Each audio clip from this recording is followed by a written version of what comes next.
ചെരുപ്പുകളും കല്ലുകളും തറയിൽ നിന്നും നീക്കം ചെയ്തു തരണമെന്ന് ബന്ധപ്പെട്ടവരോട് വളരെ താഴ്മയായി അഭ്യർത്ഥിക്കും.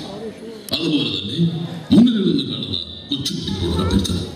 സ്റ്റേജിന് മുൻവശത്ത് വന്നിരുന്ന് ഐസ്ക്രീം, കപ്പലണ്ടി, നാരങ്ങാപ്പൊതി, കടല, വാളംപുളി എന്നിവ നിന്ന് അടിതറമായി കൊതിപ്പിടിപ്പിക്കുന്നത്. പ്രിയരെ, ഒരു സന്തോഷ വാർത്ത.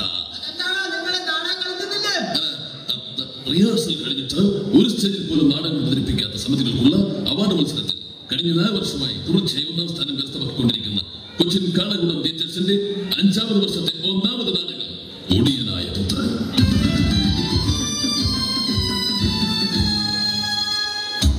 ഈശ്വര, ചന്ദ്രന്റെ അച്ഛൻ ഇതുവരെയും കാണുന്നില്ലല്ലോ. രാവിലെ ഇറങ്ങി പോയതാ ഇവിടുന്ന്. വരാതിരുന്നെങ്കിൽ കൊള്ളാമായിരുന്നു. എന്താ അമ്മേ, എന്ത് പറ്റി? മോളെ, നിന്റെ അച്ഛൻ രാവിലെ പോയതാ. നേരെ സന്ധ്യയായിട്ടും ഇതുവരെ കണ്ടില്ല. അമ്മേ, അച്ഛനെന്തെങ്കിലും? അതെനിക്ക് ഓർക്കാൻ കൂടി വയ്യ. ഏതെങ്കിലും പാണ്ടി ലോറി കയറി നിന്റെ അച്ഛൻ ചമ്മന്തി പരുവുമായി അസ്ഥി കഷ്ണങ്ങൾ നുറുങ്ങി നുറുങ്ങി തവറിൽ വാരി നിറച്ച് നിന്റെ അച്ഛന്റെ ശവം. ഹായ്, എന്ത് രസമായിരിക്കല്ലേ മോളെ. ഞാൻ അതല്ല പറഞ്ഞത്. അച്ഛൻ എന്തെങ്കിലും കഴിച്ചിട്ടാണോ ഇവിടുന്ന് പോയത്? ഇല്ല, ഒന്നും കഴിച്ചിരുന്നില്ല. പുറത്തു നിന്നും ഒന്നും വാങ്ങി കഴിക്കുന്ന ശീലം പണ്ടേ നിന്റെ അച്ഛനില്ലല്ലോ. രക്ഷപ്പെട്ടു.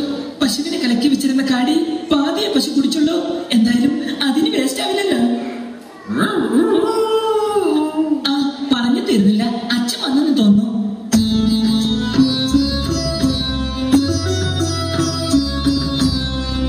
എന്താ ഇത്? കലണ്ടർ. നിങ്ങൾ എന്ത് മണ്ടത്തരായി കാണിച്ചത്?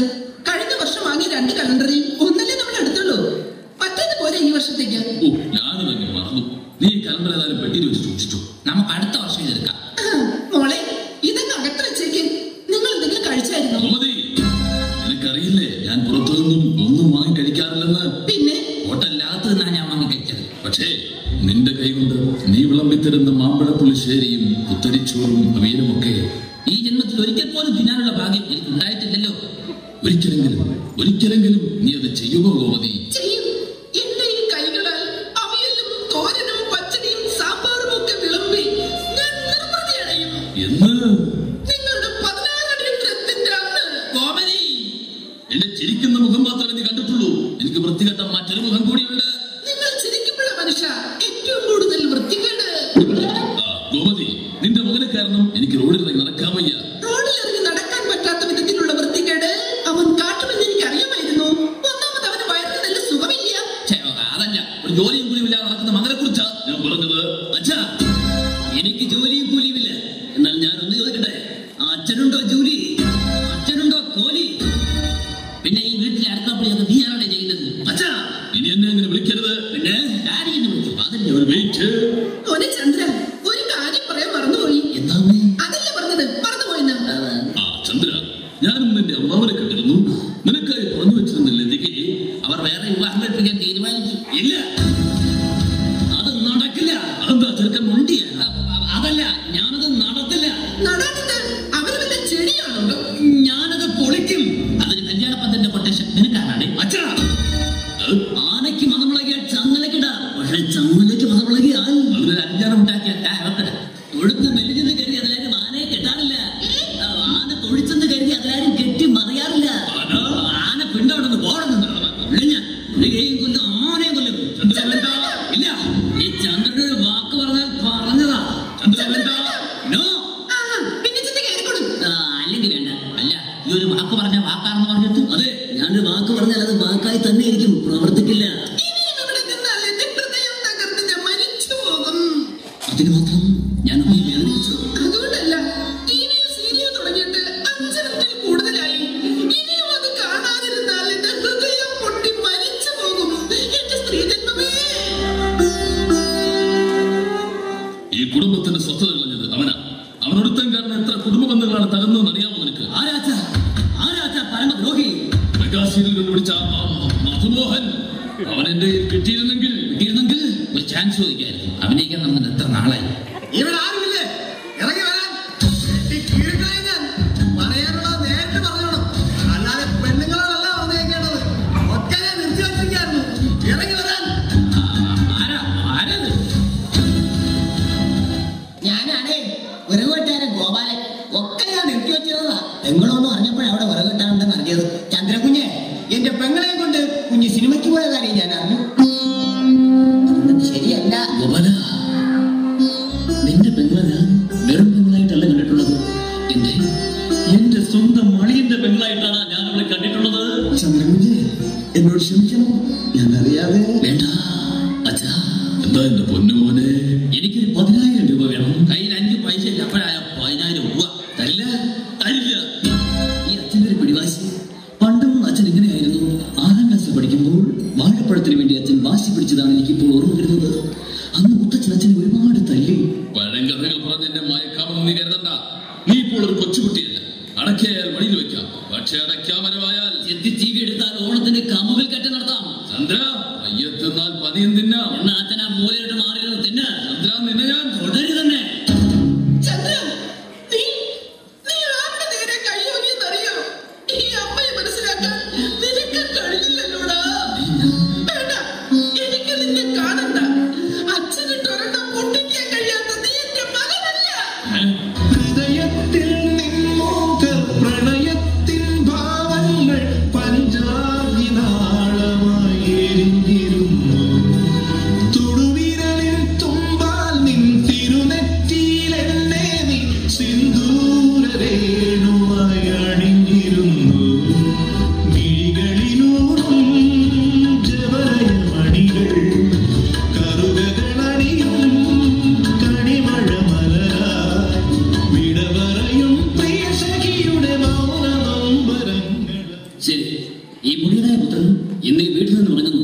പക്ഷേ ഒരിക്കൽ ഞാൻ തിരിച്ചു വരും, വലിയൊരു ഉദ്യോഗസ്ഥനായി. ഉദ്യോഗസ്ഥനാകുമ്പോ ഒരു ഉദ്യോഗസ്ഥൻ. എടാ, ആ ചന്ദ്രയെ കിട്ടാൻ പോകുന്ന ചെക്കൻ SI ആടാ. ചെമ്മരിയാട് മുട്ടനാടെന്നൊക്കെ ഞാൻ കേട്ടിട്ടുണ്ട്. ഇതേതാണ് SI ആട്? അതല്ല, SI എന്ന് പറഞ്ഞാൽ സബ് ഇൻസ്പെക്ടർ. എന്നാൽ അവനേക്കാൾ വലിയവനായി ഞാൻ തിരിച്ചു വരും. ഇത് സത്യം, സത്യം, സത്യം.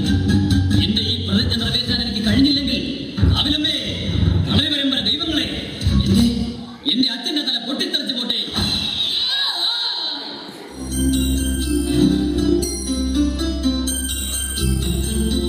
ഹായ് രാജേട്ടൻ. ചന്ദ്രേ, നിന്റെ ഏട്ടൻ നാടുവിട്ടെന്ന് കേട്ടു. അതെ, രാജേട്ടനെക്കാളും വലിയ ഉദ്യോഗസ്ഥനായി തിരിച്ചു വരുമെന്ന് പറഞ്ഞ് ചന്ദ്രേട്ടൻ പോയത്.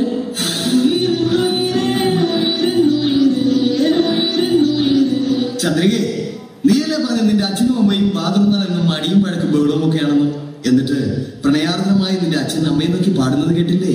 അത് അച്ഛൻ പ്രണയാർത്ഥമായി പാടുന്നതല്ല. പിന്നെ അച്ഛന്റെ തലക്കിട്ടടിച്ചതിന് അക്ഷരം മാറ്റി അമ്മയെ തെറി പറയുന്നതാ.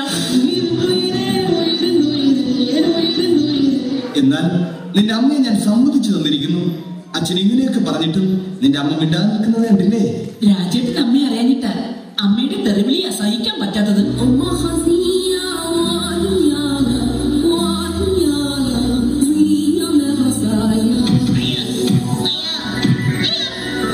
ചന്ദ്രികെ, നമ്മുടെ കല്യാണത്തിന് നിന്റെ അച്ഛന് സമ്മതമാണല്ലോ അല്ലേ? സമ്മതമാണ് മോനെ, സമ്മതമാണ്. കാരണം നീ ഒരു സബ് ഇൻസ്പെക്ടർ ആയതുകൊണ്ട് മാത്രം. അല്ല, എന്റെ അച്ഛനെയും അമ്മയെ കുറിച്ച് ഞാനൊന്നും പറഞ്ഞിരുന്നില്ല. എന്നെ പ്രസവിക്കുന്നതിനും 2 മാസം മുമ്പ് എന്റെ അമ്മ മരിച്ചു. പിന്നെ എന്നെ പ്രസവിച്ചതും വളർത്തിയതും എന്റെ വീട്ടിലെ വേലക്കാരിയായിരുന്നു. ഈ വീട്ടിൽ വേലക്കാരി ഇല്ലാത്തതുകൊണ്ട് എന്റെ എല്ലാ മക്കളെയും എന്റെ ഭാര്യ തന്നെ പ്രസവിച്ചു. അച്ഛൻ ജനിച്ചപ്പോഴേ ഉണ്ണിയായ എന്റെ അച്ഛൻ കേരളത്തിൽ അറിയപ്പെടുന്ന ഒരു ഗാനമേള ട്രൂപ്പിലെ മലയാളം ഗായകനായിരുന്നു. ഞാൻ ഉറങ്ങാത്ത രാത്രികളിൽ താരാട്ട് പാടി എന്നെ ഉറക്കുമായിരുന്നു എന്റെ അച്ഛൻ. ആ അച്ഛൻ ഇന്നില്ല. മോനെ, നീ വിഷമിക്കരുത്. നിന്റെ അച്ഛന്റെ സ്ഥാനത്ത് ഇനി ഞാനുണ്ട്. വേണ്ട, എന്താ പറഞ്ഞു? അച്ഛന്റെ സ്ഥാനത്ത് ഇയാളെന്ന ഞാൻ ഇവിടെ എങ്ങനെ കെട്ടുപോവാൻ? ഇവളെന്റെ സഹോദരിയായി പോകൂലേ? ഓ, ഞാൻ അത്ര ചിന്തിച്ചില്ല കേട്ടോ. ഓടുന്നു. എന്റെ മൂത്ത സഹോദരിയെ കെട്ടിയിരിക്കുന്നത് ഒരു നമ്പൂതിരിപ്പാടാ. പാടുവോ? പാടുമെന്നറിയില്ല, നന്നായി വായിക്കും. എന്താന്ന്? ഭാഗവതം. ഏതായാലും നിങ്ങളുടെ കല്യാണം ഈ മാസം തന്നെ നടത്താൻ ഞാൻ തീരുമാനിച്ചു. കല്യാണം നമുക്ക് ശ്രീലക്ഷ്മി കല്യാണ മണ്ഡപത്തിൽ വെച്ച് നടത്തിയാണെന്താമാവാ? വേണ്ട, കാരണം അതിന്റെ മുതലാളി പലതവണ എന്നെ കരുത്തിൽ പിടിച്ച് പുറത്തള്ളിയിട്ടുണ്ട്. എന്തിന്? വിളിക്കാത്ത കല്യാണത്തിൽ ഉണ്ണാൻ ചെന്നേന്ന്. എനിക്കത് ക്ഷമിക്കാൻ കഴിയില്ല. അതുകൊണ്ട് ശ്രീലക്ഷ്മി കല്യാണം മണ്ഡപം വേണ്ട. സഭയിൽ ഓഡിറ്റോറിയം മതിയതേ. അമ്മാവ, അപ്പോൾ സബീന ഓഡിറ്റോറിയത്തിന്റെ മുതലാളി എന്റെ കഴുത്തിൽ പിടിച്ച് പുറന്തള്ളിയത് ഞാൻ ക്ഷമിക്കണമെന്നാണോ? മോനെ, നീ കുടുംബത്തിന്റെ ചീത്തപ്പേര് നിലനിർത്തുന്നവൻ തന്നെയാണ്. എങ്കിൽ നമുക്ക് ടൗൺ ഹാളിൽ വെച്ച് നടത്താം. അമ്മാവ, എനിക്ക് പിറക്കാതെ പോയ മകനാണ്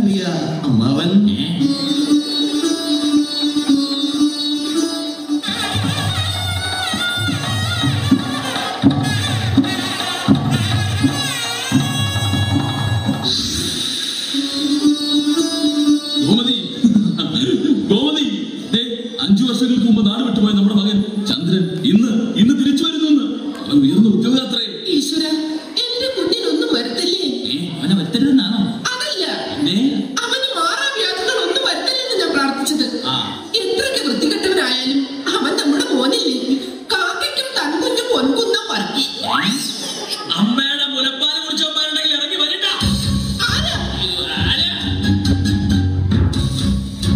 ഞാനാ പാൽക്കാരൻ രഘു. പാൽ വീക്കാൻ വന്നതാ. എടുക്കട്ടെ ഒരു ലിറ്റർ. അമ്മേ, അച്ഛാ, ദേ ചന്ദ്രേട്ടൻ വന്നു. അമ്മേ, അച്ഛാ, മുടിയനായ പുത്രനെന്ന് പറഞ്ഞ് നിങ്ങൾ വരുത്തിരുന്ന ഞാനിന്ന് വലിയ ഉദ്യോഗസ്ഥനായി തിരിച്ചു വന്നിരിക്കുന്നു. SI ആയ നിങ്ങളുടെ മരുമകന് വരെ ഞാൻ എന്നെ ചെൽപ്പടിക്കാൻ നിർത്തുന്നത്. ഞാൻ ഡ്യൂട്ടിക്ക് കയറിയാൽ എന്റെ മുന്നിൽ ഒന്നും മിണ്ടാതെ തലകുനിച്ച് നിൽക്കാൻ മാത്രമേ നിന്റെ രാജേട്ടന് കഴിയൂ. ഒന്ന് തല ഉയർത്തണമെങ്കിൽ എന്റെ ഓർഡർ വേണം. നീ പറയുന്നതൊക്കെ നേരാണോ മോനെ? നേരാണ് അമ്മവ. അളിയൻ പറഞ്ഞതൊക്കെ നേരാ. ഇന്നലെയാണ് അളിയൻ ഇങ്ങോട്ട് ട്രാൻസ്ഫർ ആയി വന്നത്. അളിയൻ ഡ്യൂട്ടിക്ക് കയറിയാൽ അളിയന്റെ നിർദ്ദേശമില്ലാതെ എനിക്കോ എന്റെ മേലധികാരികൾക്കോ വരെ അങ്ങോട്ടും ഇങ്ങോട്ടും തിരിയാൻ പോലും കഴിയില്ല. കാരണം അമ്മയുടെയും മകനുണ്ടല്ലോ, പൂജപ്പുര സെൻട്രൽ ജയിലിലെ പോലീസുകാർ